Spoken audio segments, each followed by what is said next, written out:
8 Pillars of Prosperity by James Allen. The 5th pillar, sympathy. The remaining pillars are the 4 central pillars in the Temple of Prosperity. They gave it greater strength and stability and add both to its beauty and utility. They contribute early to its attractiveness, for they belong to the highest moral sphere, and therefore to great beauty and nobility of character. They, indeed, make a man great, and place him among the comparatively few whose minds are rare, and that shine apart in sparkling purity and bright intelligence.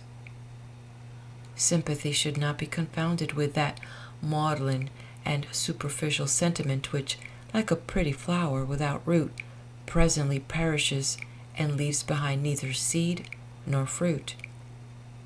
To fall into hysterical suffering abroad is not sympathy, neither are bursts of violent indignation against the cruelties and injustices of others, nor any indication of a sympathetic mind. If one is cruel at home, if he badgers his wife, or beats his children, or abuses his servants, or stabs his neighbors with shafts of bitter sarcasm, what hypocrisy is in his profession of love for suffering people who are outside the immediate range of his influence? What shallow sentiment informs his burst of indignation against the injustice and hard-heartedness in the world around him? Says Emerson of such, "Go, love thy infant, love thy woodchopper, be good-natured and modest, have that grace, and never varnish your hard, uncharitable ambition with this incredible tenderness for black folk 1,000 miles off. They love a fair, is spite at home." The test of man is in his immediate acts, and not in ultra sentiments. And if those acts are consistently informed with selfishness and bitterness, if those at home hear his steps with dread and feel a joyful relief on his departure, how empty are his expressions of sympathy for the suffering or downtrodden, how futile his membership of a philanthropic society. Though the well of sympathy may feed the spring of tears, that spring more often draws its supply from the dark pool of selfishness, for when selfishness is thwarted, it spends itself in tears. Sympathy is a deep, silent, inexpressible tenderness which is shown in a consistently self-forgetful, gentle character. Sympathetic people are not gushing and spasmodic, but are permanently self-restrained, firm, quiet, unassuming, and gracious. Their undisturbed demeanor, where the suffering of others is concerned, is frequently mistaken for indifference by shallow minds. But the sympathetic and discerning eye recognizes in their quiet strength and their swiftness to aid while others are weeping and wringing their hands the deepest, soundest sympathy. Lack of sympathy is shown in cynicism, ill-natured sarcasm, bitter ridicule, taunting and mockery, and anger and condemnation, as well as in that morbid and false sentiment which is a theoretical and assumed sympathy, having no basis in practice. Lack of sympathy arises in egotism. Sympathy arises in love. Egotism is involved in ignorance. Love is allied to knowledge.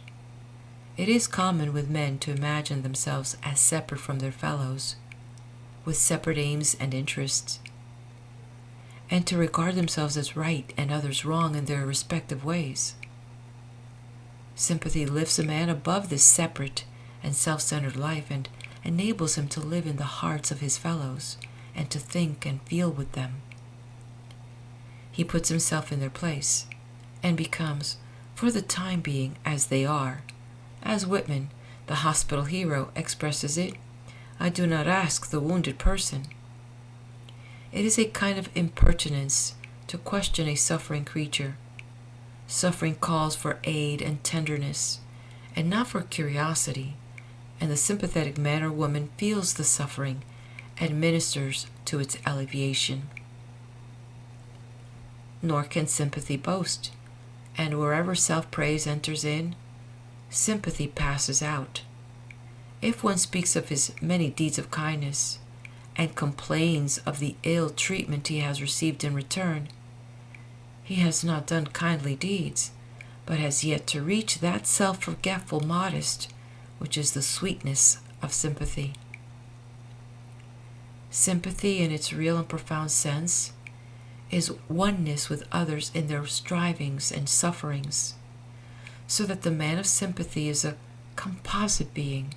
He is, as it were, a number of men, and he views a thing from a number of different sides and not from one side only, and that his own particular side. He sees with the other men's eyes, hears with their ears, thinks with their minds, and feels with their hearts. He is thus able to understand men who are vastly different from himself. The meaning of their lives is revealed to him, and he is united to them in the spirit of goodwill. Said Balzac, "The poor fascinate me. Their hunger is my hunger. I am with them in their homes. Their privations I suffer. I feel the beggar's rags upon my back. I for the time being become the poor and despised man." It reminds us of the saying of one greater than Balzac, that a deed done for a suffering little one was done for him. And so it is. Sympathy leads us to the hearts of all men, so that we become spiritually united to them, and when they suffer, we feel the pain. When they are glad, we rejoice with them. When they are despised and persecuted, we spiritually descend with them into the depths and take into our hearts their humiliation and distress.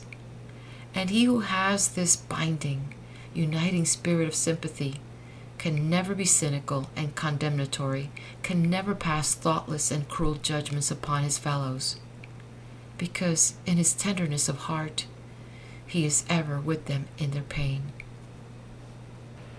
But to have reached this ripened sympathy, it must needs be that one has loved much, suffered much, and sounded the dark depths of sorrow. It springs from acquaintance with the profoundest experiences, so that a man has had conceit, thoughtlessness, and selfishness burnt out of his heart.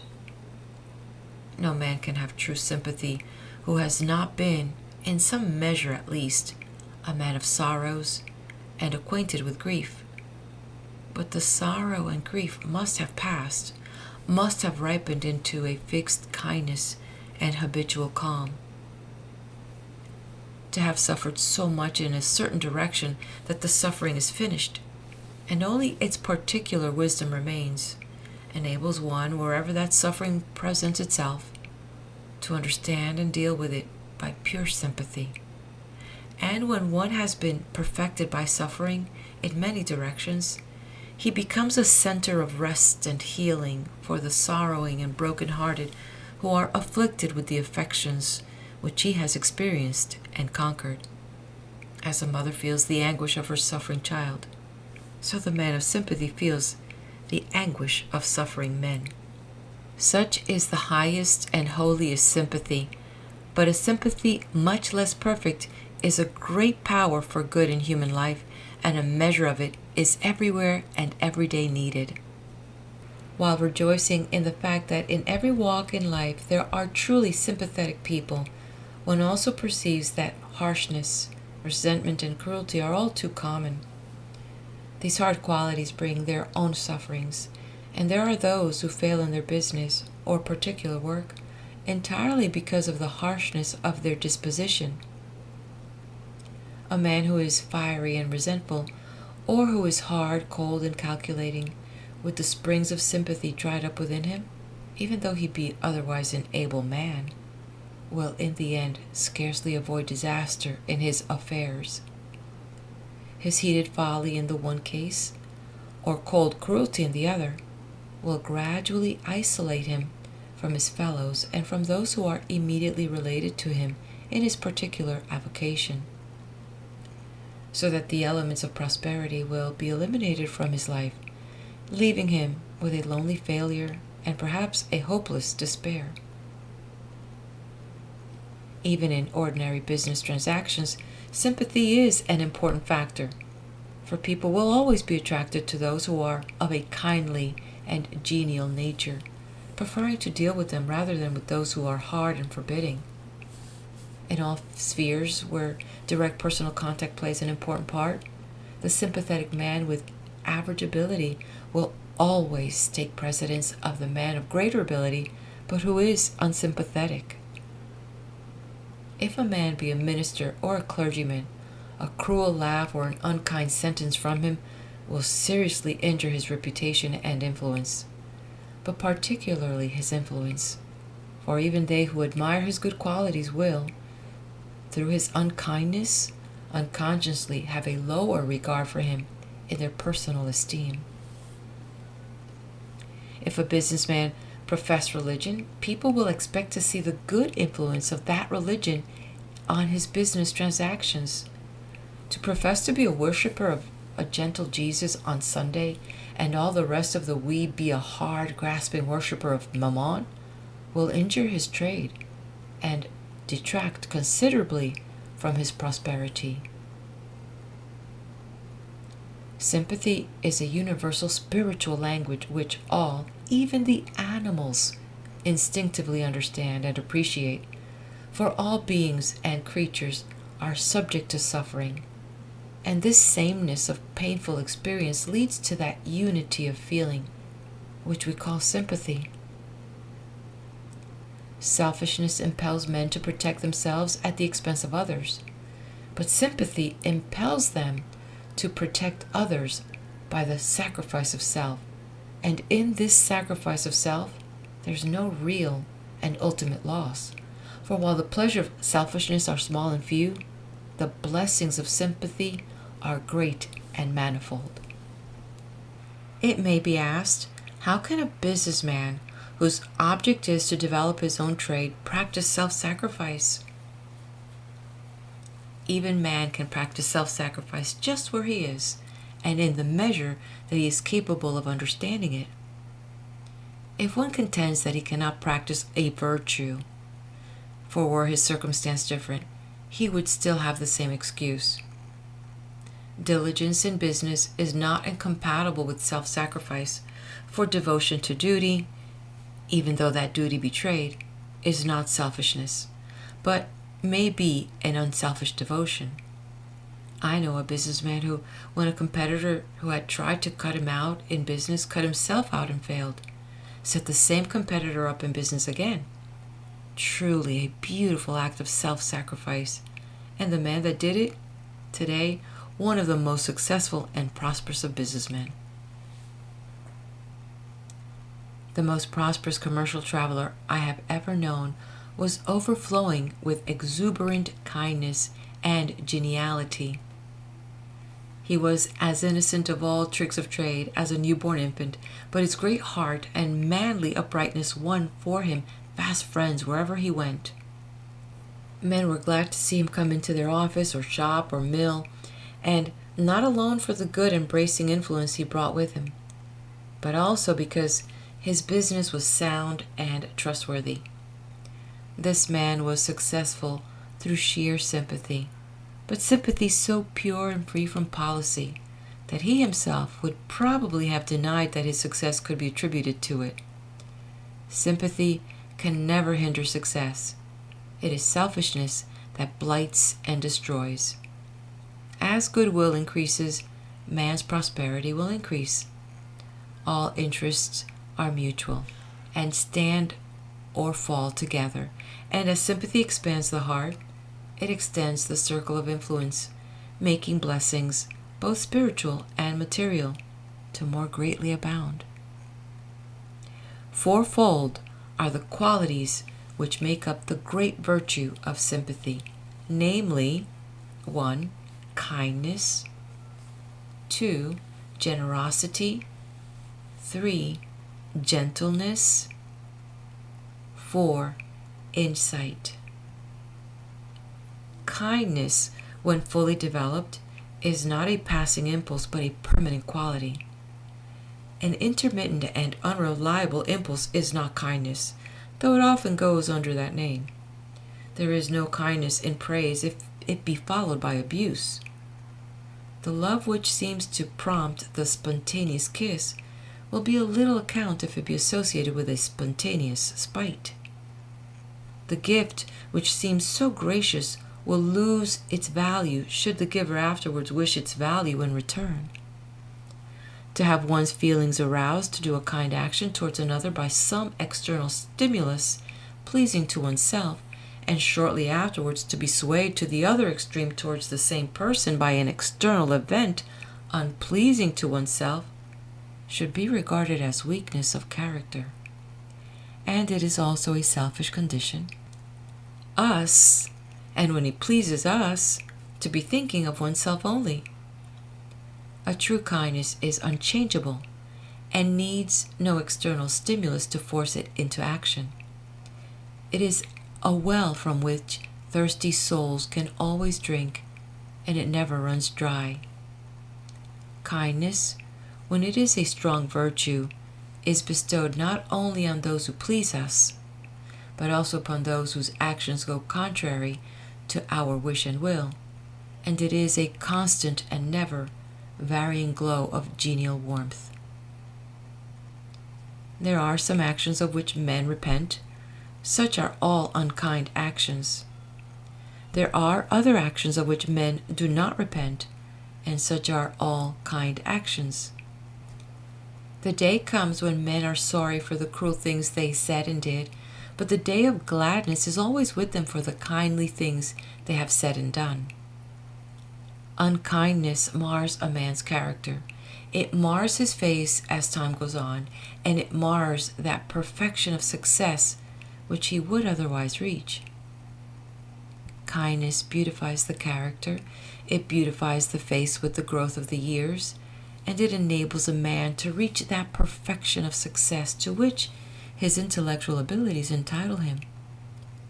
A man's prosperity is mellowed and enriched by the kindness of his disposition.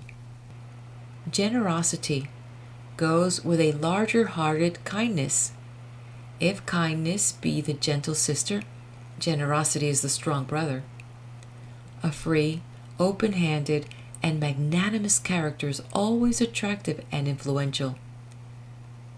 Stinginess and meanness always repel. They are dark, cramped, narrow, and cold.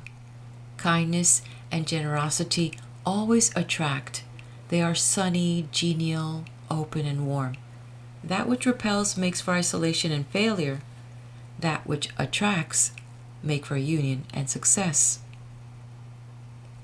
Giving is as important a duty as getting, and he who gets all he can and refuses to give will at last be unable to get, for it is as much a spiritual law that we cannot get unless we give, and that we cannot give unless we get. Giving has always been taught as a great and important duty by all the religious teachers. This is because giving is one of the highways of personal growth and progress. It is a means by which we attain to greater and greater unselfishness, and by which we prevent the falling back into selfishness. It implies that we recognize our spiritual and social kinship with our fellow men, and are willing to part with a portion of that we have earned or possess for men who, the more he gets, hungers for more still, and refuses to loosen his grasp upon his accumulating store like a wild beast with its prey. It's retrogressing.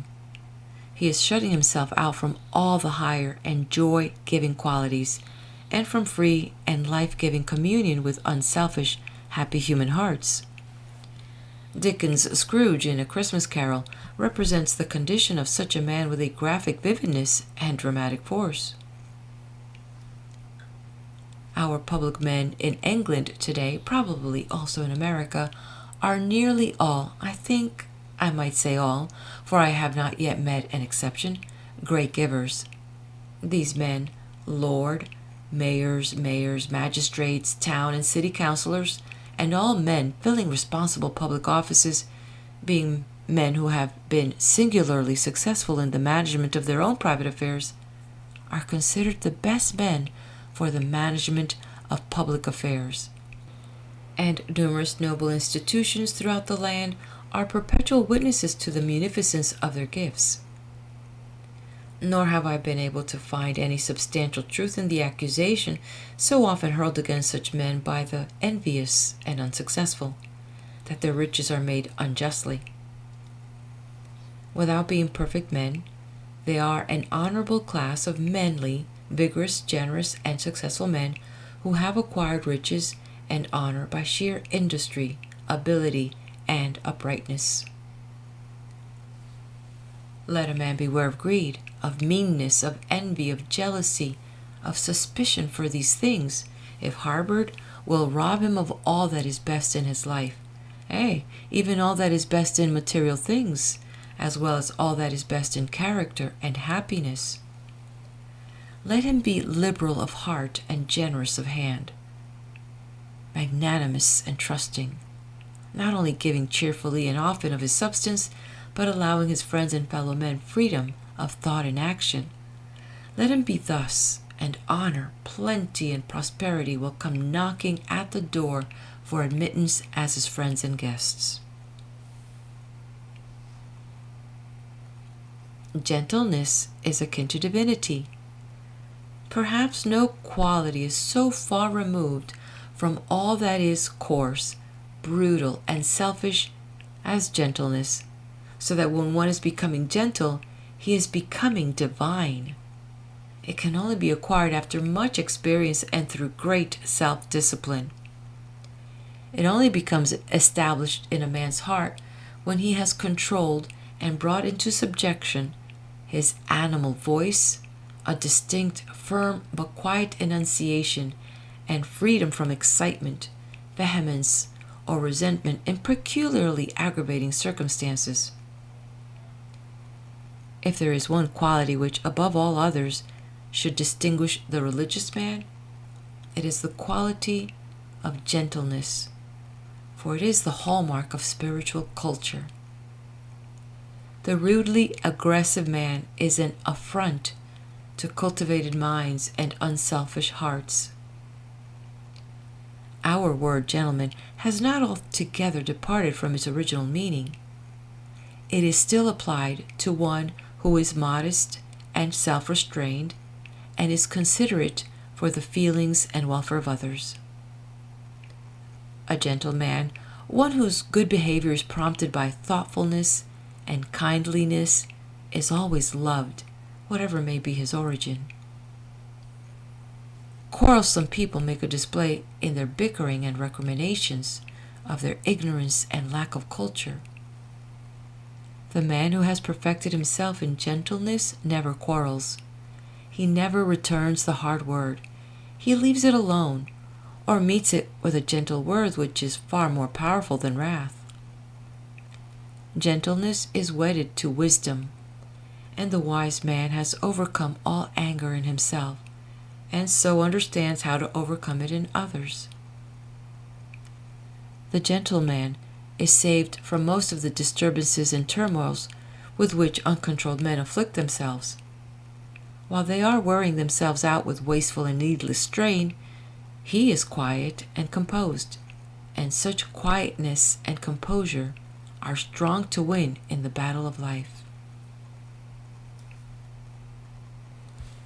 Insight is the gift of sympathy. The sympathetic mind is the profoundly perceiving mind. We understand by experience and not by argument.